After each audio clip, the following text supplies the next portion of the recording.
The phone on the counter vibrated, its shrill noise a blade through the quiet of the pantry. I answered it, my fingers steady despite the unease in my stomach. Emily's voice was precise and practiced. "Listen, I must be clear about the wedding," she began. "You've done whatever, but you will not be walking me down the aisle. That honor belongs to my father, and frankly, you should be grateful you are even invited. Just sit silently in the audience. Do not cause a commotion." I stared at the marble countertop, a tight feeling in my chest. 18 years I had spent raising her, tending to her scraped knees, financing her education, and enduring the silent specter of her mother, my husband's memory enshrined as a saint. Now, from the person I considered my daughter, I received this cold dismissal. "Understood," I replied, my voice as flat as glass. She hung up without a farewell. A tempest brewed inside me. How dare she, for John's sake? I had always suppressed my pride and acted as the ideal stepmother. Yet this was not just ungratefulness. It was a complete erasure of my role. As I set the phone down, the residence felt colder, the afternoon shadows growing long. What was she concealing?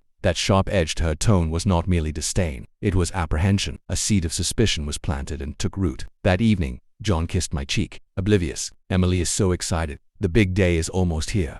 I nodded and smiled, but my mind was in turmoil. Her eyes, so unlike his, the way her mother had vanished after the divorce, visiting only rarely, whispers from old friends about certain complications. Betrayal rarely announces itself. It seeps in, like ink into water. I began with subtle inquiry, a quick look at old photographs. Then, her birth certificate, which listed John as her father. But the doubts gnawed. Why the sudden aloofness? Why exclude me now, with the ceremony imminent and the capital mounting? I lay awake, my thoughts tangled. If Emily was not his child, then whose? The realization struck me like ice. The thought was instantly followed by denial. No, John adored her, but the facts fit too well. Her mother's sudden marriage dissolution, and a timeline that felt incomplete. I pushed the thought down, feigning normalcy, but the suspicion festered a silent decay. The next morning, I feigned my usual routine, coffee with John, and simple conversation, but an icy fury simmered beneath the surface. I ordered a discreet DNA test kit online. I needed her sample, and found a hair from her old brush she had left in the guest room. I sent it off, along with a sample from John's razor, to be anonymously cross-referenced against public databases. The days that followed were a blur. I attended fittings, wrote checks for the venue and flowers,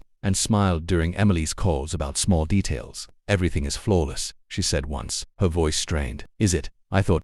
"Or are you guarding a secret?" The evidence piled up. She avoided family stories. She idolized her absent mother, and she vilified me. I delved deeper into the past. I found old phone records from her mother's account, calls to a number in a different state around the time of Emily's conception. A name surfaced. Thomas Hale, a former colleague of her mother's, who now lived a quiet life far away. I cross-referenced this information. Shadows on social media. A photograph. Emily's smile was a mirror image of his. The rage built, slow and deliberate, a precise instrument. I would not make accusations yet. I waited, allowing the wedding preparations to continue. My capital funding, everything. The envelope arrived on a Tuesday. I opened it in the study. Alone. The results. No paternal match between John and Emily.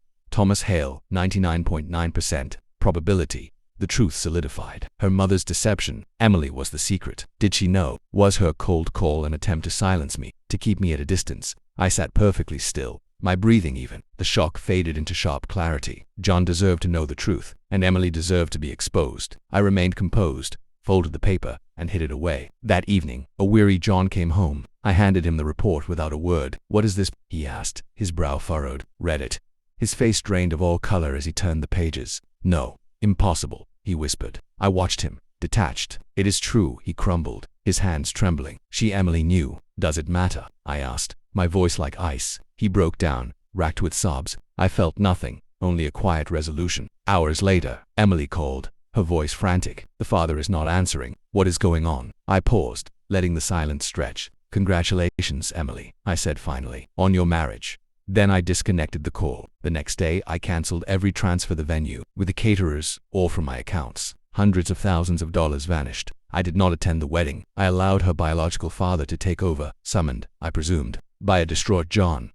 Guests arrived to a scene of disarray. No flowers, half-paid vendors leaving in protest, and murmurs spreading of a paternity scandal. Emily's perfect day unraveled. My phone was inundated with pleas and accusations, which I ignored. John sought to nullify the lie. I packed a suitcase, left the house, and did not look back. In my rear view, the residence shrank. There were no tears, only a stark, clean emptiness. She had wanted me to be silent and invisible. Now, she was the one exposed, and I was finally free. She never saw it coming. But a truth like that will always find its way to the surface.